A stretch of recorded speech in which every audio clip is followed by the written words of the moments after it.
This is Nielsen and Elisa. Hey, how you doing? So, how handsome is he? Are you answering? Hey.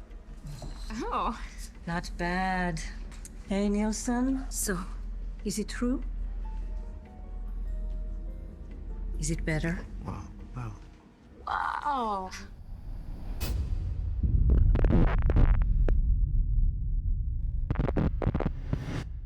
Dans cet extrait de l'incroyable film de Jordan Peele Get Out, ce film est génial, regardez-le, je vous en supplie. On voit Chris, personnage afro-américain, subir ce qu'on appelle en général du racisme ordinaire. Chris a grandi dans un quartier de Brooklyn exclusivement noir, il est tombé amoureux d'une femme blanche et donc vient le moment pour cette femme de lui présenter sa famille. Il entre dans ce qu'on appelle un état de sidération. La sidération, c'est pas juste être choqué, c'est un état neurophysiologique de figement. Le corps se bloque, l'esprit décroche, et souvent on n'arrive pas à parler, à bouger ou même à penser clairement. C'est pas qu'on choisit de se taire à ce moment-là, c'est que le système nerveux en réalité il a déjà tranché. Il a activé le mode survie. Et même sans avoir accès aux pensées du personnage, on comprend assez bien ce qu'il traverse. Écoute, c'est pas si grave, c'est des clichés, tu les connais, t'en as déjà entendu parler, alors oui, c'est un peu culotté de te sortir ça direct, sans détour, mais c'est peut-être la première fois qu'elle parle à un noir, tu sais. Puis c'est pas comme si elle t'avait insulté, c'est stigmatisant, c'est raciste, c'est idiot, bien sûr, mais c'est surtout maladroit. Tu vas faire quoi? Tu vas mal réagir? Tu vas leur faire une petite leçon, un peu de pédagogie sur les micro-agressions racistes et être celui qui met les blancs mal à l'aise? Bah c'est une bonne image pour la belle famille, ça. Ah non mais vas-y, montre-leur le noir agressif, hein? Montre-leur que les clichés sont vrais, allez! Tu sais très bien que t'as qu'une seule chose à faire. Prends sur toi. Ce qui l'envahit à ce moment-là, c'est pas seulement le malaise, c'est l'obligation de bien réagir. C'est même la conscience aiguë qu'il n'a pas le droit de mal réagir, parce qu'il est le seul noir dans la pièce, et que donc son comportement va être surinterprété, surcatégorisé, et donc surracisé. Tout ce qu'il va dire va être interprété comme une conséquence du fait qu'il est noir. Et donc il anticipe, il prévient, il filtre, c'est-à-dire qu'au milieu de tout ce qu'il ressent, il fait le tri de ce qu'il peut exprimer, ce qui est acceptable, ce qui est pacifique, c'est-à-dire qui ne déclenchera pas de tension, en tout cas pas chez les autres. Et à ce moment-là, il commence à faire quelque chose que je suis sûr que vous connaissez toutes et tous très bien. Il prend sur lui, il relativise, il gère les émotions des autres à la place des autres. Il joue la scène pour éviter qu'elle dérape. Il garde la face pour préserver la face des autres. Garder la face, c'est l'expression proposée par le sociologue Erving Goffman. Elle désigne le travail relationnel qu'on fait en permanence pour que l'interaction reste fluide, acceptable, normale, même quand elle est violente. Surtout quand elle est violente. Chez Goffman, chaque échange social est une sorte de petite scène de théâtre. Il y a un décor, des rôles tacites, un public, et une attente implicite que tout se passe sans accroc, dans les règles de la bienséance. C'est un rôle qu'on n'a pas choisi mais qu'on sait jouer. On sait quoi dire, comment sourire, et quand il faut faire semblant. Et si quelque chose menace de faire dérailler la scène, une émotion trop forte, un malaise, une colère intérieure qui bouillonne, quelqu'un doit réparer, doit lisser la situation. Parce qu'on n'est pas juste responsable de notre propre comportement. On devient à notre insu les garants émotionnels de celles et de ceux qui nous regardent. Et plus on appartient à un groupe dominé, plus ce travail il est intense. Et plus ce travail il est automatique. Dans cette scène, Chris n'a pas le droit à la spontanéité. Il doit rester calme, mesuré, et prendre en charge le confort émotionnel de celles et ceux qui le malmènent. Tout ça évidemment sans que personne ne le voie ni ne le remercie. C'est une stratégie de survie intériorisée dans un monde dans lequel la colère n'est jamais légitime. Où le malaise social est sans arrêt relu comme une menace. Où l'émotion dérange avant même qu'elle soit entendue ou explicitée clairement. Dans le trauma complexe, celui qui s'installe dans la durée et le plus souvent dans des environnements relationnels instables ou violents, le cerveau apprend à survivre aux interactions sociales. L'amygdale, le centre d'alerte du cerveau, devient hyperactive et tout dans l'environnement commence à devenir un signe potentiel de danger. Un regard appuyé, un silence un peu trop long de notre part ou de celle de quelqu'un d'autre, un ton légèrement différent, une inflexion un peu bizarre, ou de manière générale tout ce qui apparaît comme une attente implicite. C'est pas une peur ponctuelle, c'est une vigilance diffuse, constante, et souvent invisible. Et contrairement à ce qu'on pourrait croire, cette vigilance, elle ne donne pas forcément lieu à de la fuite, à de la colère, ou à des crises. A l'inverse, en général, ce qui s'installe, ce sont plutôt ce qu'on appelle des processus de dissociation. Une dissociation douce, en surface, mais qui reste très concrète et très efficace. Un décalage net entre ce qui est vécu et ce qui est montré. Une scission entre le ressenti et l'expression. C'est là qu'apparaît ce que certaines personnes appellent le found response. Cette réponse au danger qui ne consiste ni à fuir, ni à attaquer, ni même tout à fait à se figer, mais à plaire, à se rendre inoffensif ou inoffensive. Souvenez-vous quand on parlait des stratégies de non-dangerosité. consiste à devancer les attentes de l'autre pour éviter l'exclusion, l'humiliation ou la punition. Et pour les gens qui vivent avec un trauma complexe ou qui font partie de minorités, ce réflexe devient très rapidement une seconde nature. Quand la personne sent qu'elle va exploser, c'est le moment où précisément elle sourit. Quand la personne a envie de hurler, c'est le moment où elle répond « ça va ». Parce qu'elle sait que si elle montre ce qu'elle ressent vraiment, elle risque de perdre le lien. Et le lien a été présenté comme quelque chose d'infiniment précieux pour la validation personnelle. On croit pouvoir perdre le lien en perdant l'image de la personne stable, gentille ou professionnelle. C'est là qu'on touche à quelque chose de très intime, mais aussi de très profondément politique. Parce que cette capacité à rester présentable, à rester calme même quand on crève de l'intérieur, elle n'est pas répartie dans la société au hasard. Elle s'apprend dans certains corps, dans certaines familles, dans certaines classes sociales. Elle s'impose à celles et ceux qui n'ont pas le pouvoir de déraper. Dans The Cultural Politics of Emotion, take 1. Du coup, je suis obligé de la refaire. Dans The Cultural Politics of Emotion, Sarah Ahmed l'explique de cette façon. Les émotions ne résident ni dans le sujet ni dans l'objet, mais dans la circulation des objets émotionnels. Ce que ça veut dire, c'est que ce ne sont pas nos blessures, nos douleurs ou nos colères isolées qui sont en jeu. C'est la manière dont ces émotions circulent dans l'espace social, ou ne circulent pas. La manière presque naturelle de circuler des émotions, qui est la chose qui construit ce que les corps peuvent habiter. Cette circulation contrôlée, c'est celle qui nous demande de rester agréable. Pas trop intense, ou pas trop blessé, ou pas trop vexé. Parce que dès qu'on commence à déborder, à sortir du cadre autorisé, notre émotion devient un objet émotionnel bloqué. Il colle, il dérange, il est rejeté. Et voilà pourquoi certains et certaines apprennent très vite à s'effacer, à temporiser, à jouer la scène sociale, plutôt qu'à vivre pleinement leur colère, leur tristesse ou leur indignation.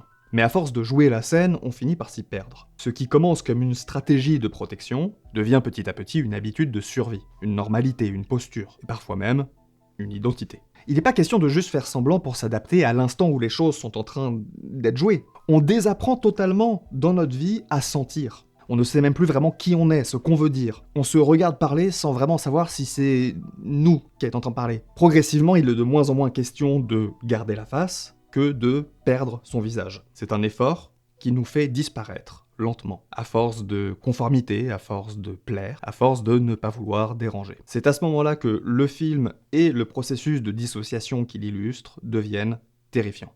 Good to see another brother around here.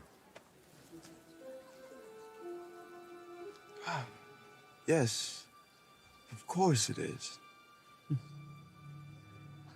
Something wrong? There you are. Do something with this. Yes, yes. Oh, hello. I'm Philomena, and you are Chris, Rose's boyfriend. fantastic. You two make a lovely couple. Thanks. Where are my manners? Logan King. Chris was just telling me how he felt much more comfortable with my being here. That's nice. Logan, I hate to tear you away, dear, but the Wincots were asking about you. Well, it was nice to meet you, Chris.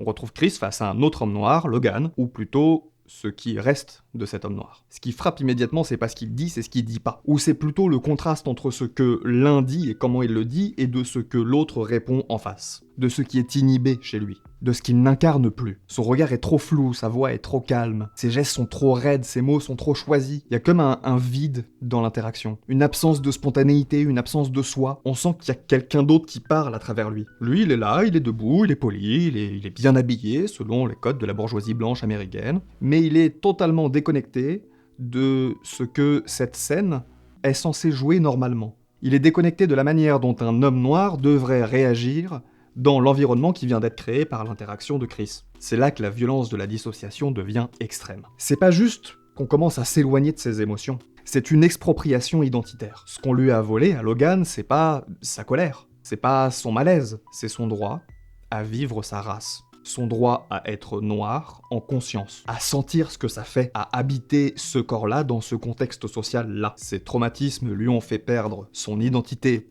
sociale noire, mais rendent aussi impossibles les modes de communication spécifiques qui étaient les siens avant. C'est-à-dire que la solidarité de race a disparu au profit de la volonté de plaire à la bonne société bourgeoise blanche américaine. Il a perdu accès à ce que ça signifie d'être noir dans un environnement blanc. C'est là que cette solidarité elle est importante. Il ne peut plus signaler l'oppression, il ne peut même plus l'identifier. Il est devenu ce que la blancheur attend de lui. Courtois, présentable, lisse, sans aucune aspérité. C'est ça la finalité de cette gestion des émotions. Une forme d'épuration subjective, une déprogrammation raciale. Il ne garde pas la face, il est devenu la face attendue.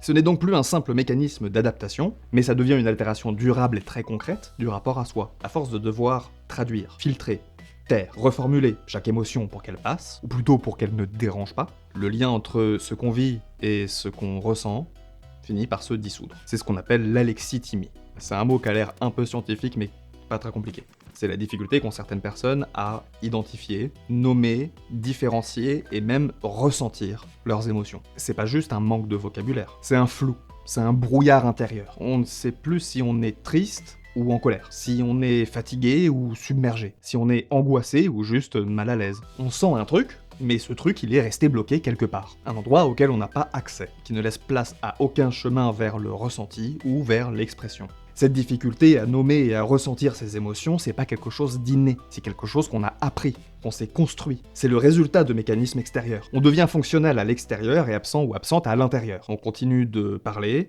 de répondre, d'agir, mais en pilote automatique. Et parfois même, le corps ne signale plus rien. Plus de larmes, plus de colère, juste un espace vide, inerte. On arrive dans une zone d'effacement total. Il n'y a plus de scène à jouer, parce qu'il n'y a plus de rôle personnel à tenir. Les identités se sont effacées. Il ne reste plus que le masque, et à l'intérieur, rien qui semble vivre. Et pourtant, l'émotion, elle n'a pas disparu. Elle est toujours là. Elle est juste inaccessible. Mais une émotion inaccessible, c'est pas une émotion inexistante. L'émotion ne cesse pas d'agir juste parce qu'on l'a mise en sourdine ou qu'on n'arrive plus à en trouver le chemin. Au contraire, elle travaille le corps en silence d'autant plus fort qu'elle ne peut pas être régulée. Elle sature le système nerveux, donc elle brouille la régulation, elle use les seuils de tolérance et elle affaiblit les défenses. Elle est là, tapis, hors champ, elle est hyperactive et prête à jaillir là où on ne l'attend pas, et d'une manière qu'on ne peut pas prédire. Quand les filtres commencent à céder, l'autocontrôle s'effondre. Le système nerveux se tend, il risque de lâcher, il va lâcher, mais non seulement on ne peut pas savoir quand ni pourquoi, quel en sera exactement le déclencheur, et en plus même la personne qui le vit aura des difficultés énormes à comprendre ce qui est en train de la traverser. Hey! Yo, my man. They were asking me about the African-American experience. Maybe you could take this one. Oh. Well. I find that the African-American experience for me has been, for the most part, very good. Although, I find it difficult to go into detail as I haven't had much desire to leave the house in a while. We've become such homebodies. Yes, but even when you go into the city, I've just had no interest. The chores have become my sanctuary.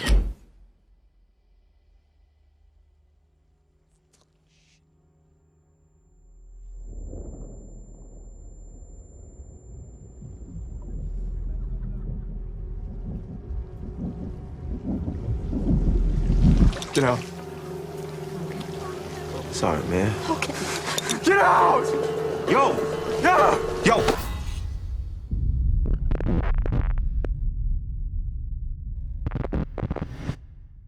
Le flash vient créer une rupture narrative. Au moment où Logan se sait vu, observé, et probablement par un autre milieu que celui auquel il a appris à s'adapter, tout s'effondre. Ce qu'on appelle perdre la face ou le contrôle, l'hystérie, péter un câble, etc., ce ne sont pas des accidents nés d'une pathologie individuelle. Ce sont les produits d'un système social. Ce sont les produits d'un système social qui exige le contrôle constant, mais n'offre aucun espace de réparation. Dans un monde où il faut sourire au travail, rester poli quand on se fait insulter, rester professionnel face aux micro-agressions racistes, sexistes, homophobes, transphobes, validistes, dans un monde comme celui-là, c'est inévitable que ça finisse par craquer. Et ça peut craquer d'une manière ou d'une autre. On ne pourrait avoir que le saignement de nez qu'on voit à l'écran, et qui pourrait être compris comme une forme de somatisation, c'est-à-dire une manifestation physique du trop-plein psychique. La détresse mentale qui se transforme en douleur physique. Comme l'écrit Sarah Ahmed, les émotions sont des technologies de direction. Direction au sens de... voilà. Elles orientent les corps, les rapprochent, les excluent, les éloignent. Celui ou celle qui dévie émotionnellement, qui pleure, qui hurle, qui bloque, qui fige, est aussitôt perçu comme inadapté. Mais ce corps, qui déborde, qui hurle, qui panique, etc., il a été produit par le même système qui le rejette.